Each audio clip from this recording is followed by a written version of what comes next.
Chapter 7 Fury丨 How can you bring out my yaoi collections? The seething in anger Alarice stormed in the glass house and pinched the little girl's ears. And how did you even know where they are stored? She said, "Oh, mommy ninang, it hurts." Dad told me where you put it, the little girl cried. Alarice glanced at the door of the glass house where the Grand Prince of the Yang dynasty is. The Grand Prince smirked. "I know you too well. Don't I?" Dark clouds began to form.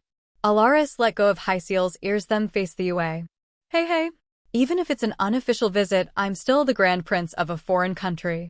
It wouldn't do good if you kill me. The prince said nervously. They're so close. Aren't they? The second prince, who came with the Grand Prince, commented.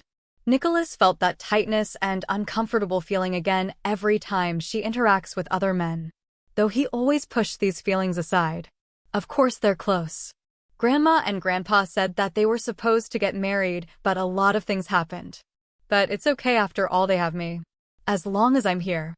I'm going to be their connection, the girl said. What do you mean? The second prince asked. In our continent, children are considered as someone who binds the two spouses together.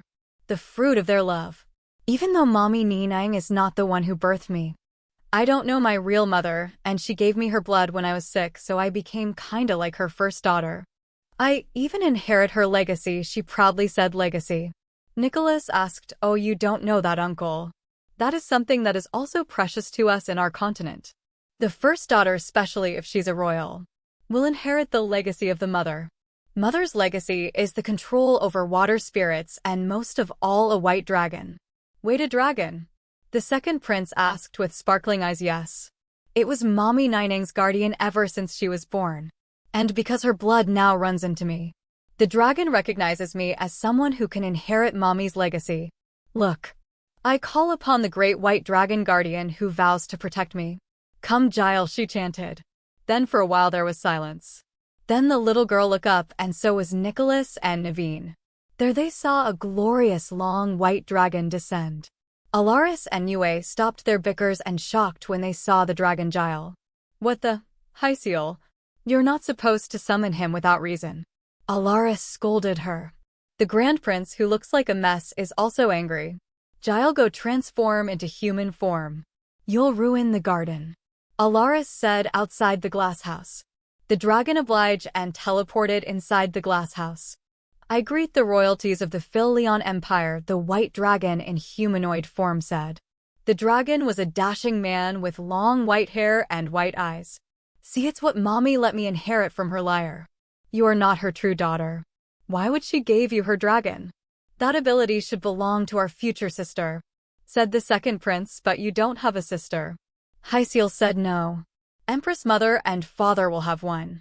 That belongs to our sister. Why would you steal it? The second prince said, on the verge of tears. Alarice looked stressed, and Yue don't know what to do. Nicholas, on the other hand, feel what his son is feeling for him. His child was right. It feels like this little girl stole something that should belong to his future daughter. It's not because of the benefits they'll have, but some other thing that he can't explain. He felt like a child that was robbed by his most precious toy. Naveen, listen to me, the Empress said as she sat on the level of the child. The reason why I gave her my power is because I don't have any plans on having a child. She said. Nicholas was dumbfounded. Fury丨 is 8 years old, but they made the agreement 4 years ago. Does this mean that from the beginning, even before they met, she never really plans to have children? He felt betrayed. Fury丨 treat other children, including his children from another woman, very preciously. But why does this woman refuse to have one herself? Why? Nanny said that if you two like each other, then you can have children. Naveen said yes, but don't you like father? Alarice opened her mouth, but words don't come out of her. She looked at him as if asking for help, but he too wants to know the answer. Oh, she does.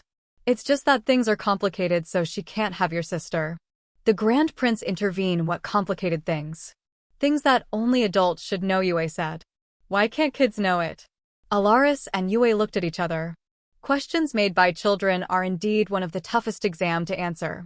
Let's just say, I cannot have children because I already have you and Male. And that's already enough, Alarice said. But brother Male said he too wants a younger sister. He does. Yes, he said that younger sisters are cute. Besides Aaron and Cliff both has younger sister and they always brag about it. He said, mentioning his friends. Oh, sweetheart. You have a lot of question. They all look at the person who just came. It was the second concubine Alicia Mommy. Knaves exclaimed, greetings, your majesties. She said as she bowed down. Help me, asked Alarice, who looks so stressed dealing with different kind of mess today. The second concubine smiled softly and knelt down to meet Naveen's eyes. Sweetie, our Empress Regnant has already so much things to do. She can barely even play with you. If she did have a child, then her time with you will decrease more. Do you want that? No. But I can just play with my little sister. Naveen said, refusing to back down. Then we'll just bring you a younger sister then. The Emperor finally said. Alarice's eyes widened. She was about to say something, but Nicholas spoke first. It's getting chilly in here, let's go inside. Empress, we still have work to do. The tired Empress was walking in the corridor tiredly. She was a bit lucky that she was able to get off to work at 8 as per the Emperor's order. What she didn't know is because the Emperor has other agenda that night. Nicholas called upon his aide, Viscount Pierre Lemoine. On the Emperor's desk are the books and posters that Hyciel retrieved from the Empress chamber.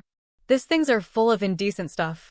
There are lots of men-to-men interactions, but what irked him the most is that they were drawn and described to be, well, handsome beyond words. Investigate the ones who publish these indecent works. Then report it to me right away, he ordered. Pierre looked at the books. Oh, the Empress has good taste, he commented. The Emperor suddenly looked at him. What do you mean? While still looking at the books and posters, Pierre answered. Well, these type of stuffs are popular with most of the noble ladies and the maids. After all, these men in here are ideally handsome and masculine and romantic. They were what they always say, the man of their dreams.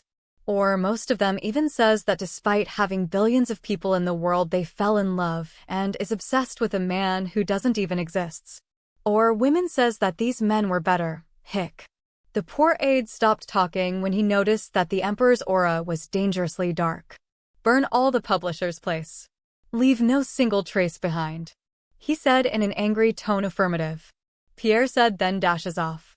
The Emperor can feel his anger towards these books and posters. How dare they seduce my Empress, he thought. Then he heard a knock on the door. Your Majesty. The second concubine is ready for your visit to her chamber. The maid said. He clenched his jaw and walked towards his concubine's chamber. Hello. Just want to thank you all again for your support. Really thanks so much, everyone. I hope you stick with me for the next chapters. Love lots. Chapter 8. Alarice dashes in the hallway of the second concubine's palace. Then when she reaches Alicia's bedroom, she rudely knocks on the door. Your Majesty, the Emperor, I know you're there. I'm sorry, but this is an emergency, she said. The knights and maids that follows her were looking worried. What's the matter, Your Highness, the Empress? Asked the head maid of the Lily Palace where the second concubine resides. It burned down, Alarice said, panicking. What burned down? The Emperor, who just came out of the room with his loose robe, asked. The maids blushes as they saw the dashing appearance of the Emperor, who just wakes up, but for Alarice something is more urgent than his face and body. The publisher's company burned down, she said as she held on to the Emperor's muscled arms. What publishers? You know, the one who produces the books I'm reading. They were just fine yesterday and the day before, and they even published the recent chapter in the book I'm reading, even released some topless posters of my precious baby Liam and Raphael. There are even rumors that they'll release an NSFW chapter of the story, but it all burned down. I just woke up and was about to read some chapter, but instead what I got is a news that they'll no longer operating. She said in panic, not even minding that her secret hobby is now being exposed. It burned down. Oh. No, and I even wanted to read the chapters.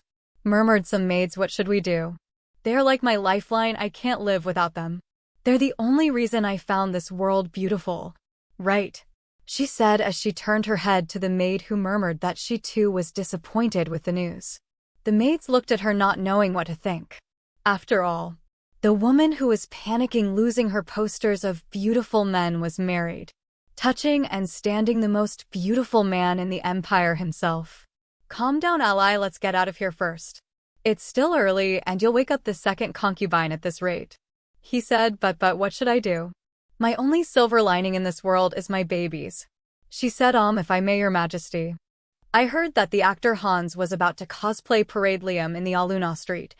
I don't know if they'll still proceed, but I just heard from the other maids that they'll still do it as a commemoration of the burned publishing company. One of the maids says she let go of the Emperor. And turned to the maid, Are you going? What time? Can I go with you, Ayam? I think it says that they'll do the parade at 10 in the morning, but I still have work, so don't sweat the small stuff, I'll cover for you. Let's go later. Nicholas I don't need you anymore. My baby Liam is much more precious, she said and dragged the maid outside. The Emperor was looking angry. No one dared to move as they were almost suffocated with his dark aura. I should have burned down those actors, he said. Alarice, who was very satisfied watching the parade, went home. She went straight to the office without changing her commoner clothing. She didn't bother to. Besides, the people in the palace are already used to her. She was greeted by the Toe aides and she smiled at them. Hello, Your Majesty, Nicholas, she said, smiling. It seems like the parade is very satisfactory. He said, Oh, it is. Hans really is a great actor. He captured Liam's essence beautifully, she exclaimed. The Emperor smirked without looking at her. I didn't know you have that kind of hobby, oh. I'm sorry for not telling you. It's a little embarrassing and I thought it is of little importance. Of little importance. Your hobby is to look at other men's naked body. He said to harshly turn his head to her. Yes, so they're pleasing to the eye.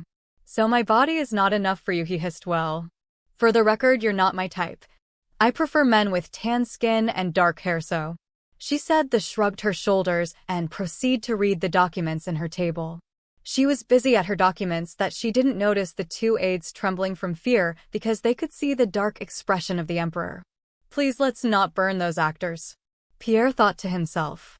You never bat an eye whenever you saw me in other women's chamber, but you lose your composure just because a publishing company burned down.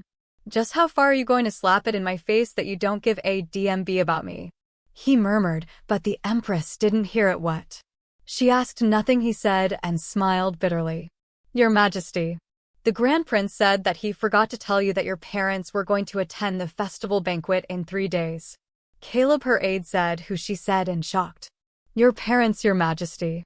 But I have no intention of staying at the banquet. I haven't even ordered a dress yet. I was planning to use my old ones. What? Caleb said as he crumpled the side of the papers he's holding. Alarice covered her mouth. She was not supposed to say it. An empress regnant wearing an old dress in an annual banquet is unprecedented, especially since it will be her first banquet in a while. It concerns the dignity of the Moon Palace. If she showed up wearing an old dress, then people might think the imperial family was having a hard time financially, or worse, that the empress regnant was being discarded. But it's too wasteful to buy new dress when I won't use it again, she explained. The Emperor sighed. Pierre, call all the best tailor out there right now. And you, my Empress, get up there and start preparing to meet them. We don't want to embarrass ourselves in the banquet. Right, he said as he smiled without reaching his eyes. Alarice didn't dare to speak more that day. She tried more than 20 dresses and reviewed 50 fashion catalog and speak to 10 tailors in order to make her gown for the festival banquet. Arg, this is gonna be a pain. I plan to just blend in the crowd after all. When she gave it her all in dressing herself up in a banquet, she ended up being unable to walk properly for a few weeks. Tell Constance to prepare lots of contraceptives, she said tiredly. Chapter 9. Empress Mother. Naveen, the second prince, called Alarice, who was currently having tea in the garden. He was with the first prince. Male. Hello, sweethearts. Why don't you join me in my afternoon tea? Alarice said. I want strawberry tart, Naveen said. Male, on the other hand, politely sit down on the chair. Naveen looks around trying to find someone.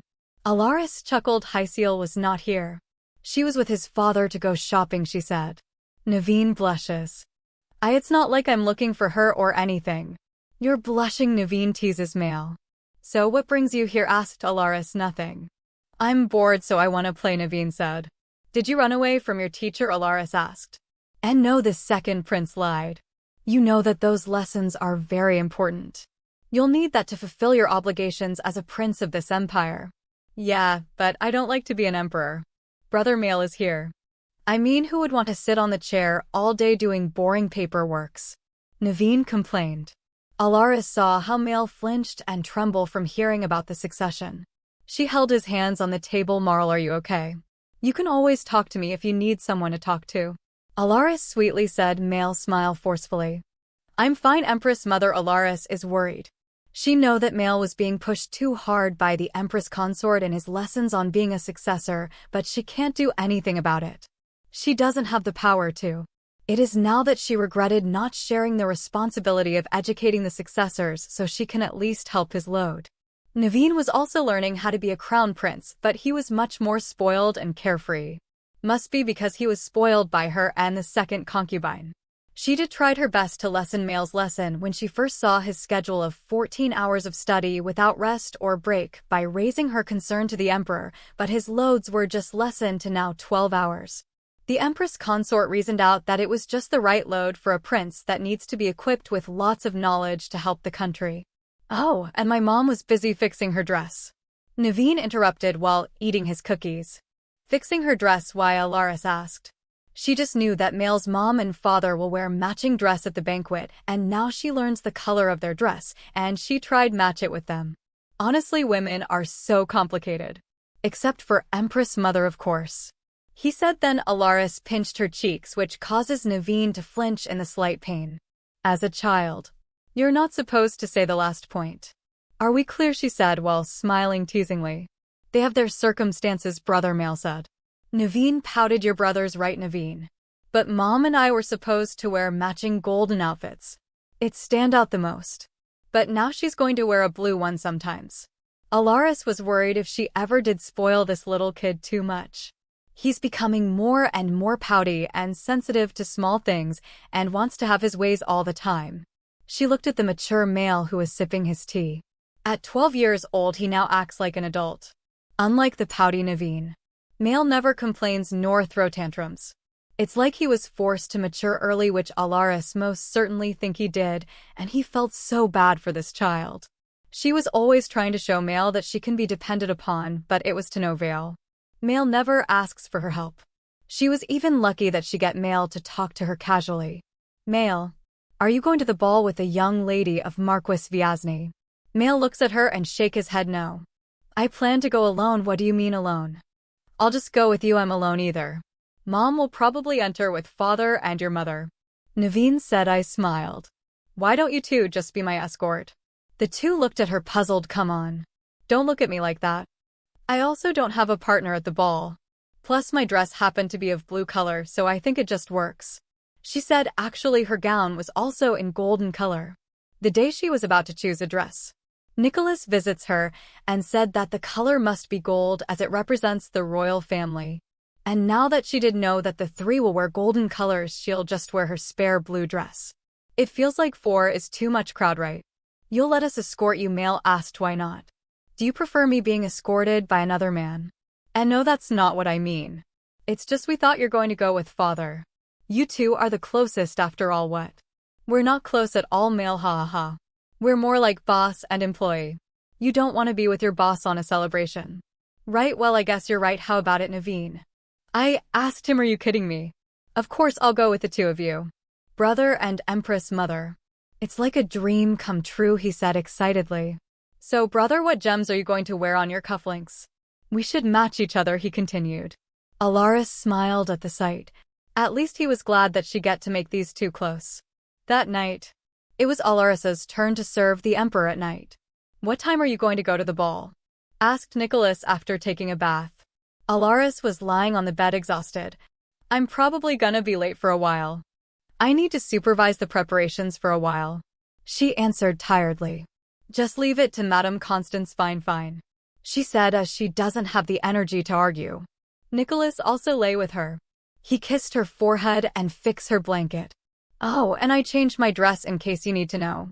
She said, almost closing her eyes. Nicholas asked why. My partner said that he'll wear blue, so I said I'll also wear one. She answered. Nicholas' facial expression darkened. She is other partner. All this time he thought they will be going to the ball hand in hand with the Empress consort and concubine behind them. That was the standard entrance of the imperial family after all. Who's your partner, Alarice? He asked in a low voice. She just groaned. Nicholas clenched his jaw and kissed her neck aggressively, leaving a mark on her skin. Alarice woke up from his action. She held her neck. What did you do? The ball is tomorrow. What if it leaves a mark? I can't just go around having hickeys. She complained, trying to look at her neck. Why?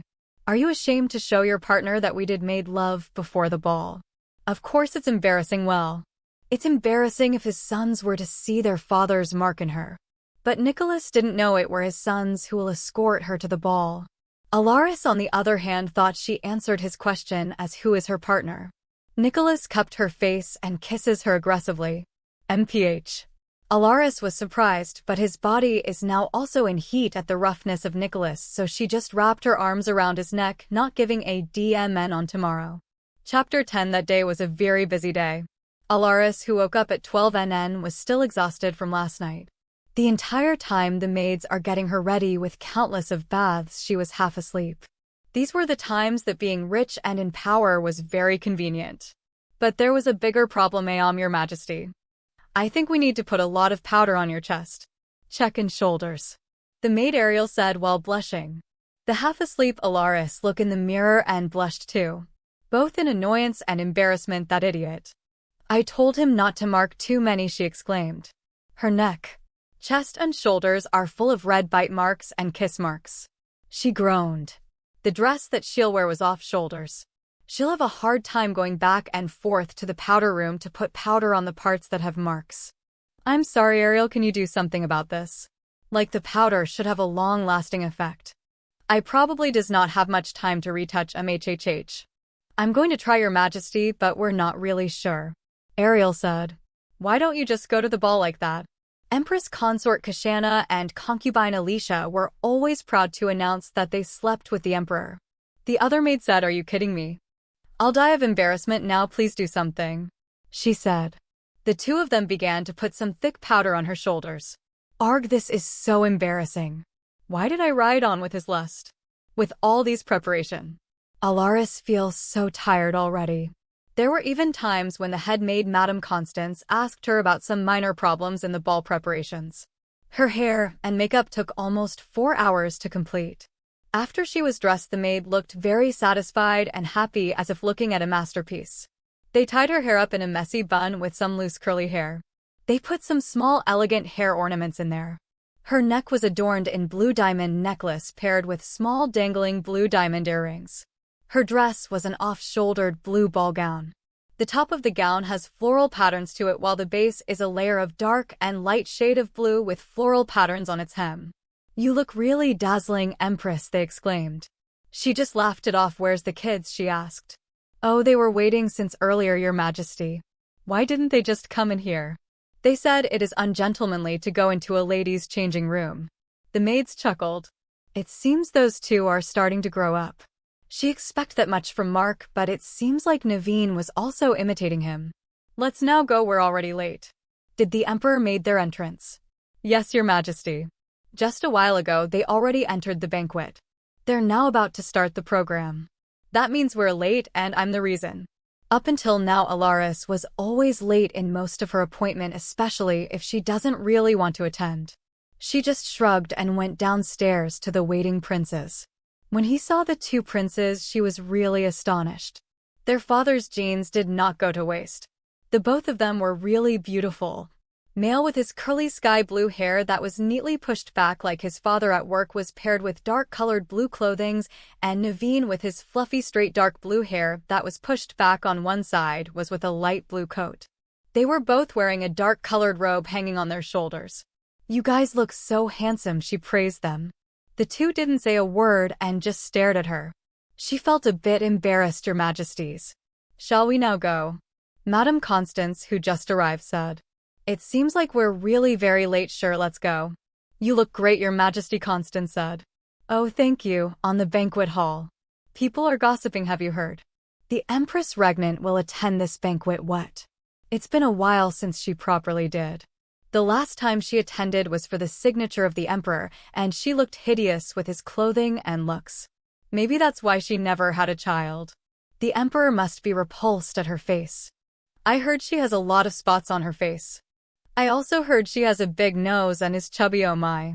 What kind of Empress do we have? As expected.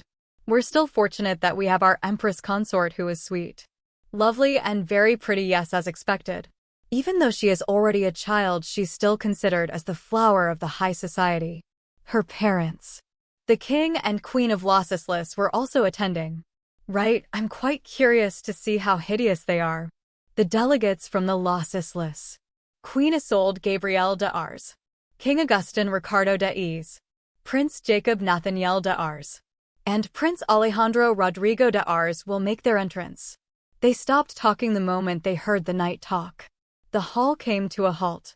They just had their breaths taken away from the sight. There stood a family of 4 members, all with dazzling beauties. The queen walks elegantly and has a strong presence. The king stood proud and powerful. The first prince smiles and winks at the ladies, who keeps on blushing at the sight of him. The second prince looks cold but has an undeniable beauty. They were all taken aback. The special guest from Yang dynasty is here. Grand Prince Yuanwei Yang and his daughter, Princess Haixiao Yang. Another set of beauty entered. This is a feast in the eye, murmured some ladies. I should ask my father to let me go to the East Country. I didn't know they were such beauties. The Emperor Nicholas Sullian von Silmer, Empress Consort Kashana Beatrice Elmia Silmer, and second concubine Alicia Vashti Liedsa Silmer is making an entrance together with Viscount Pierre Ron Lemoine. The Emperor with the Empress Consort by his side entered, and Alicia was at their back, followed by Pierre. When they saw the Emperor's facial expression, they feel like there's a cold breeze inside the hall. Why does the Emperor look angry? And where is the Empress Regnant and the princes? The Emperor went to Alarice's family to greet them. They talked for a while, then they went to sit on their respective seats. When Nicholas looked at his right, the Empress Regnant's throne was empty. He clenched his fists. Is Alarice still not here? He asked impatiently. I've already sent Madame Constance to check on her. It seems like she had been busy, as she also monitored the preparations. Pierre said he was sweating cold sweats. He looked at the Empress aide Caleb, who was entertaining some guests, to gesture, whereas the Empress, he just shake his head, hinting that he too doesn't know. The Emperor, who was impatient, was about to stand up, but the Empress Consort held his hand. Your Majesty, please calm yourself. You cannot leave this place, she sweetly said. The Empress Regnant Alarice Estelle de Ars Silmer, with her escorts First Prince Male Cashin von Silmer and Naveen Risen von Silmer, will enter. Nicholas stood up impulsively when she saw the Empress with his sons. He felt a sense of relief and at the same time disappointment. Why isn't he the one to escort the Empress if she was going to look like this? He wanted to gauge the eyes of the people looking at her right now. The Empress Regnant walked elegantly while being escorted by the 2 princes, looking so beautiful that the rumors earlier were shut down all at once. Guess I'm the main character today, great. My jaw hurts already, Alarice thought sarcastically. Chapter 11. The banquet hall was so quiet that Alarice feels like vomiting. Everybody's eyes were in them. I feel so sick, she murmured. That's because you're so pretty, Empress Mother. Naveen said he's right. And it's an honor to be your escort, Male said. But I hate gatherings, I want to go and rest and sleep, she complained. Please bear with it, Mother. You're really just like your father, Male, she grunted. She saw her family and greeted them formally. Then she went straight to the throne. We greet His Majesty the Emperor. The 3 of them greeted. The Emperor gestures us to sit down. Then the banquet starts with some speech from the important nobles and my father, as he is a special guest. You didn't tell me you will be escorted by my sons. The Emperor beside her said. I didn't. I clearly told you last night, said the puzzled Alarice. The Emperor just looked at her. You didn't. Are you so drowned in pleasure that he didn't finish what he's saying as Alarice swiftly covers his mouth with her 2 hands. She was blushing from embarrassment. Nicholas, please. Stop saying things like that, she murmured. She felt Nicholas smirked in her palm. He held her hands and removed it from his mouth. What? Isn't it true? Now I wonder how hard your maids worked so they can cover all the marks I left you. You did it deliberately. They really had a hard time, she hissed, and gently kicked him. I'd rather you enter with all the marks, Nicholas, she said loudly. She glanced at the nobles below them. All of them, including Duke Elmia, who's delivering his speech, were looking at them. She glared at him. Now great. I'll gather more attention now. Don't talk to me for the whole night. I'm exhausted just looking at you, she said, and smiled at the crowd in wave. She glanced at the Kashana who was at other side of Nicholas, trembling and looking down. She sighed, I don't like to be involved in drama. After the long speeches, the food was served for the guests.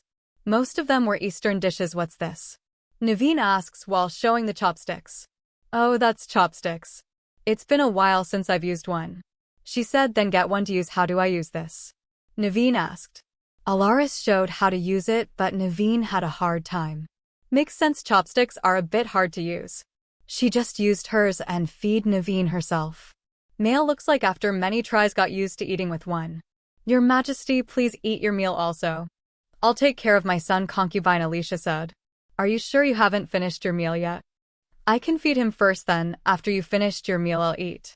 No, it's fine, Naveen can't always act like a baby. He ought to be mature by now, Alicia said. Oh, okay. She just said and starts eating. She saw Kashana eating with her spoon and fork. She glanced at the Emperor who was trying to use chopsticks, but never got to scoop food. What are you doing? She asked. I don't know how to use these really. I thought you did study how to use that. I did. But I haven't had the chance to really use these, so I now forgot how to. Here. Like this, she said as she attempted to show him and pick a piece of chopped meat using the chopsticks, then she faced him. She was dumbfounded when the Emperor ate the meat in her chopsticks. Loading at the meat was nicely seasoned. Nicholas said. She just looked at him puzzled, then blushed. Why would you do that? A lot of people are looking, she said while glancing at the crowd when we're murmuring. She just wanted to sink in her seat. It's called working smart. Instead of trying to learn using these that'll take a lot of time, I'd rather you feed me so I can eat immediately. He said, now feed me. She opened her mouth to say something, but she can't find the right words. You're unbelievably shameless, she said, but picked some meat and feed him. You eat also? No, I'll just eat after you. I don't want to constantly change chopsticks. Alarice said, why do you have to? You can use what you're using. What? No. That'll be like an indirect kiss, really. Your worries about that? I can just kiss you. Here, now eat a lot, Your Majesty, she said as she shoved food in his mouth and also eat after him. What's going on today? Kashana leave her seat. He didn't even need to ask permission because she doubts someone will notice her. She was trembling from annoyance and jealousy. Have you seen the Empress Regnant? She's so beautiful and elegant, I know. I wonder where she get her dress. I want one too. And her jewels. It suit perfectly with her silver hair. Have you seen how the Emperor looked at her? He's completely swept off his feet. Oh, how romantic. She even feeding her, and earlier. The Empress was blushing. They must be conversing something naughty. I heard they spent last night together. She gripped her hands tight. It wasn't supposed to be like this. She know the Emperor somehow has special feelings for the Empress Regnant from the beginning. She always worked so hard so she can never lose his affection. Though he never neglected her, she can feel that she's no longer the one in his heart.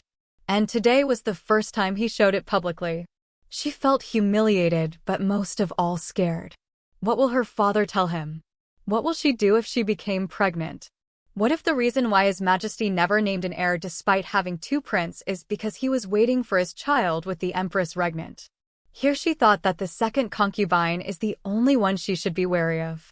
She even eliminated the first concubine when she got pregnant so she can narrow down her enemies. Male.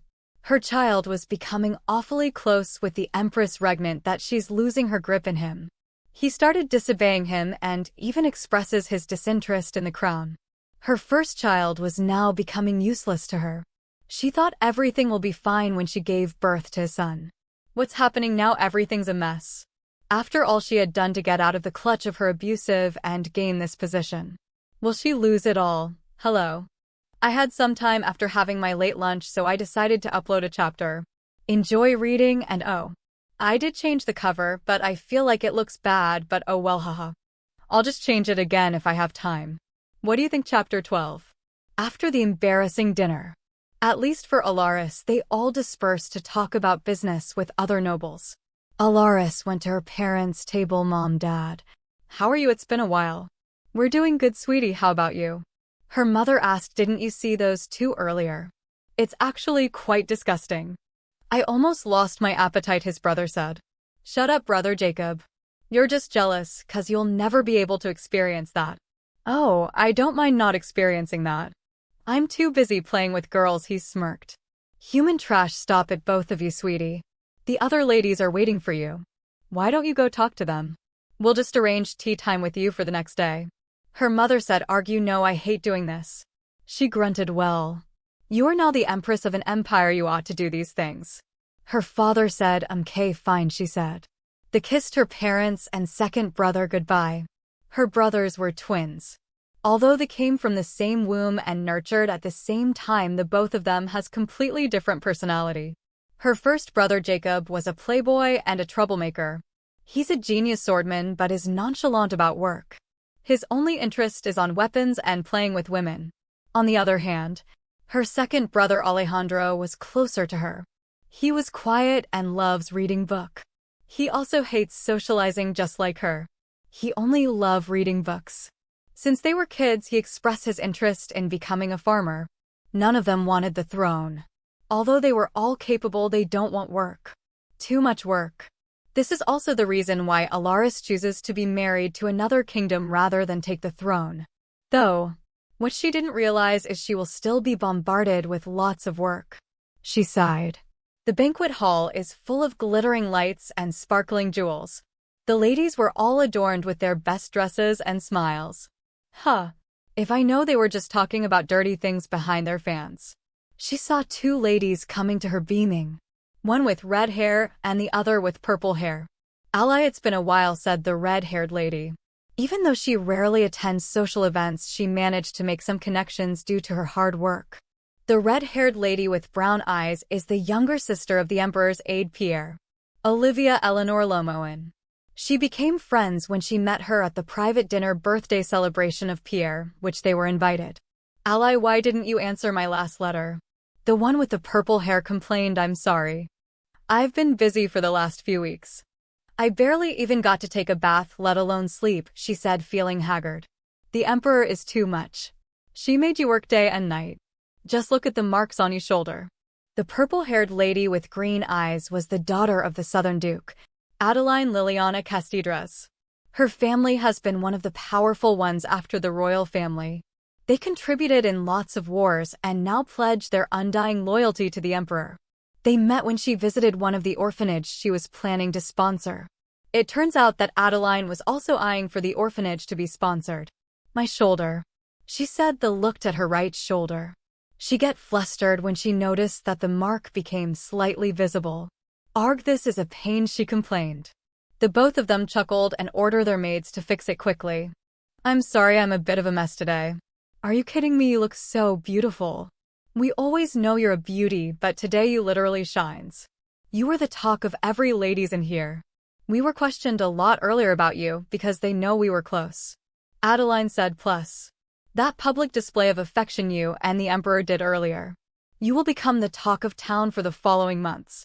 Olivia added, stop it. I already have too much on my plate. I don't want dramas. I don't even know what the emperor is thinking. The both of them giggled, but by the way, Ally. Who's that gentleman in your parents' seat? Adeline asked. Who? The one with the short hair and playful smile. She said, giggling. She gently flicked Adeline's forehead, not him. He's my brother and a human trash, she said. What? What do you mean? I meant what I said. He's a playboy who loves playing with women. He'll just hurt you, give up, he's a red flag. I can change him, bestie, she said with her eyes sparkling while looking at him. She looked at Jacob and saw him winking at Adeline. Oh boy, this is not good. She was about to say something, but the music changes into waltz. It's a signal that means that the dance will now commence.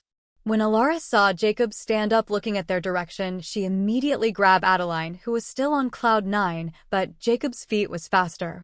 May I have this dance, my lady? He said, kissing Adeline's hand. Olivia tapped my shoulder, give up. Let her experience what she had to, Olivia said, but the emperor is looking for you, she said. Nicholas keeps on smiling. He always thought these kind of events were boring. But for some reason tonight was different. He actually finds himself enjoying it. When the music changes, his eyes automatically look for Alarice. When he saw her with two young ladies, he was about to go to her direction, but a hand stopped him. Your Majesty, it's time to dance Kashana. The Empress consort, whom he forgot, said. He stared at her for a while, then looked at the people who were dancing and some nobles anticipating his dance with his empress consort. After all, this is what they always do. In all the banquets he attended, his first dance was always with the empress consort, followed by the second concubine. His eyes looked at Alarice's direction. She was talking to some other noble lady. She wasn't even paying attention to him. He sighed in disappointment and took Kashana's hand. They went in the middle of the hall and danced. "Your Majesty, what's wrong? You look down today." Kashana said sweetly he adored this girl. She was his fiancée ever since he's a child. He always liked her sweet demeanor despite being abused by her father. He knows of the abuse, that is why he was determined to take her as his wife. When they were 18, Kashana, drenched in the pouring rain, begged him outside of his palace to shelter her as she can no longer take his father's abuse. There she was in her worn-out dress and messy hair. He always took pity on her. He cannot directly take action as it is a private family matter. Being her fiancé can only do little. Kashana, while crying, asked him to marry her immediately. Though confused, he obliged as he, too, can no longer endure seeing his childhood friend in pain. After their quick marriage, he took a move and gather evidence to punish the Duke. However, he can only gather little dirty information about him. The Duke was a crafty bastard. He also was considerably powerful, as many old nobles supports him. When they found out that Kashana was pregnant after 3 months, he filed a report against the Duke, even though it's still not enough. He knows it's a dangerous and hasty move, but he has no choice. He needs to protect his wife and his future child. He cannot let the Duke take more power when Kashana birthed a son. He doesn't have much power that time. His father dies when he was 10, and his mother, as Empress Dowager, took on the heavy responsibility of the throne. Although, like other noble ladies, she doesn't have enough knowledge to run an empire, which is why they were constantly mocked, but his mother desperately held on to power. His only support during that time was the father of his fiancée, Duke Elmia, but he was the enemy. When Mael was born, a duke from the east countryside and a marquis offers their help with the condition of marrying their daughter and taking them as his concubine. He refused at first, as his first wife just gave birth, but his mother, on her knees, tired and barely holding on, pleaded. Her mother that night cried in front of Kashana, asking for forgiveness, as this was their only option. Kashana painfully accepted the decision in return. She became his empress consort in order to give her power to rule the harem. That was the reason for marrying his first concubine Charlotte Tabitha Robindry and second concubine Alicia Vashti Lydsa. The Duke of Lydsa doesn't have political power, but was a highly respected scholar and has a monopoly of the mines in the east of the empire. On the other hand, Marquis Robindry was the leader of the imperialists faction, the ones who swore loyalty to the emperor along with the northern Duke Castidras. In the end, Duke Elmia didn't completely lost his power. After all, it wouldn't be good for an empress to have his family ruined, but almost all his assets were confiscated. Only his main house and one business that operates were left to his hands. Very few nobles supports him now. He still attended these events as a formality and to fulfill his obligation as the Duke. This lady he was dancing with was someone he fought so hard for to protect. But the crack started when Alarice brings up the education she's imploring to his son Mael, the few nail scratches and bruises in his son's body, and her glares and constant fight with his other wives. And most of all, the incident with the first concubine. He doesn't know what to feel. He let her to what she wants because he pities her and she is dear to him. He believes that all the things that she's doing is due to her trauma. She was not at fault, it was all the Duke's fault. He endures her deed, hoping that one day, that genuinely sweet child that was once his friend will show up again. Hi, it's me, author, again. I don't know if this is a sad news, but yeah, I might not be able to update tomorrow.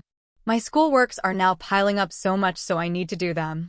In return, I'll work harder on the day after tomorrow and upload 2 chapters. Thank you. Chapter 13. Alarice sighed. She's really tired now. During the first dance, instead of dancing with Mael or Naveen as her first dance, she was having conversations with the ladies of the new nobles.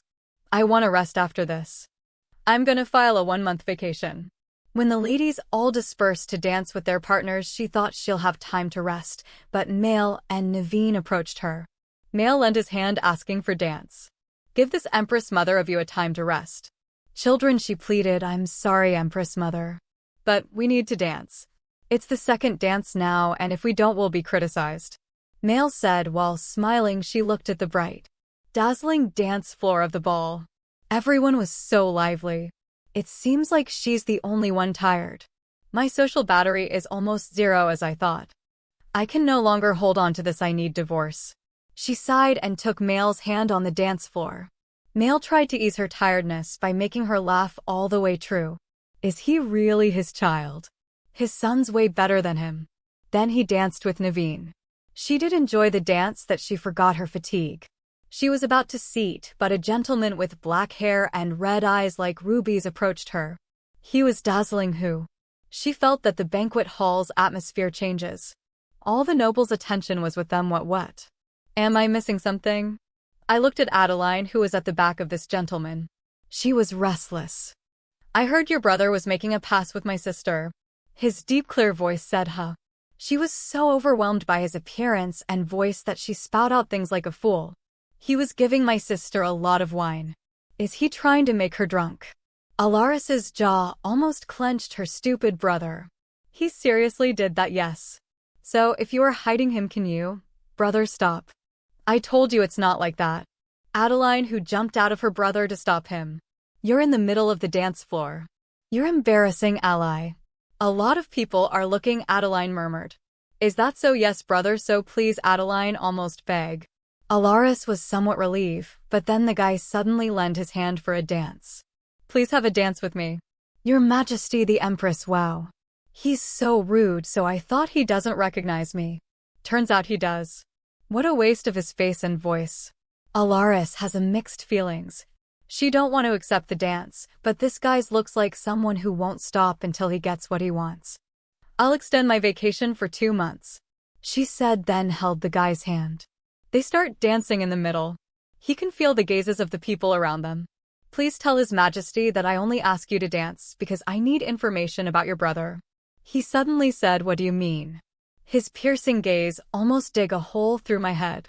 I subtly looked at the Emperor, and there she saw him glaring at them. Should I extend my vacation for 3 months? So, where's your brother? I don't know. And if you're worried about your sister. I also warned him that my brother is a human trash. She gets down to every person wearing a skirt. His face darkened. Sis gone. This guy seriously loves his sister. But this is the first time she saw her friend's brother. Although Adeline's was her friend for 3 years. She hadn't been to the south and only meet Adeline when the lady visited her.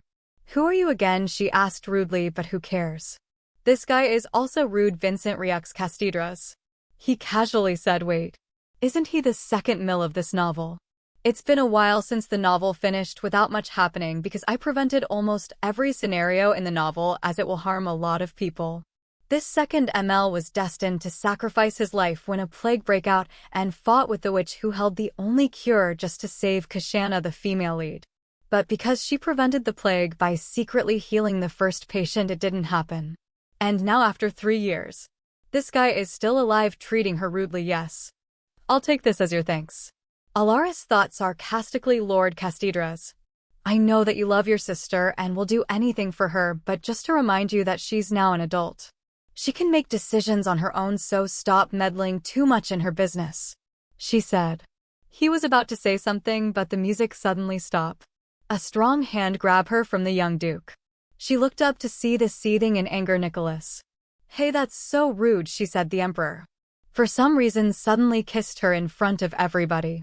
She struggled, but his hand on her waist was just too strong. What's with this man all of a sudden? The kiss became deeper that she almost see white. This is the kiss that he gave her in bed. When he realized that she almost ran out of air, he stopped. He licked his own lips and hugged her, almost as if hiding her. Of course he will.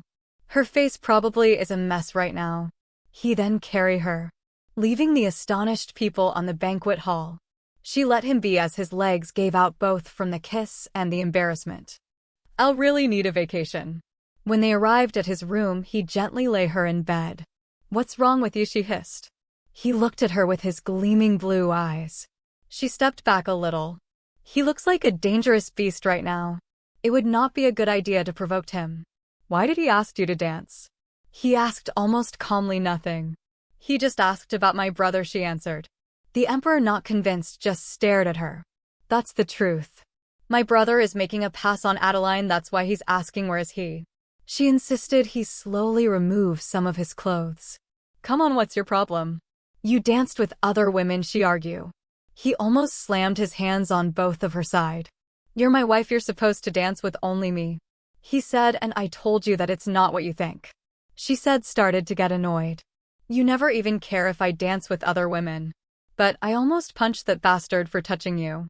He let her hair loose and held some strands of it. Why would I care about you dancing with other women? They're also your wife, yes, that's right. That attitude of yours is something that shakes me up. It's driving me crazy every time. He said, then kissed her neck. That's when she smelled the alcohol. Oh, he's drunk. That's why he's like this. This is gonna be a long night. After that exhausting night, Alarice woke up in a peaceful morning. She looked at the person at her side who was sleeping peacefully. I want to punch him so badly, but his sleeping face is like an angel's. She thought, conflicted. The bedroom was covered by thin curtains, and she was about to get up, but Nicholas held her back on the bed. Later, he murmured, You already tormented me all night, Your Majesty. Please let me go, my head's aching, he grunted. You deserve it, my whole body hurts. They stayed like that for a while. Alarice sometimes wished that they could stay like this forever. As she has that thought, they were interrupted by an excited knock at the door. Come in, the emperor said, so she covered her body in the sheets. The head maid of the Rose Palace came in beaming. Your Majesty, a good news. We just found out that the Empress consort was pregnant. She was shaken up. And here she thought she can never get hurt again.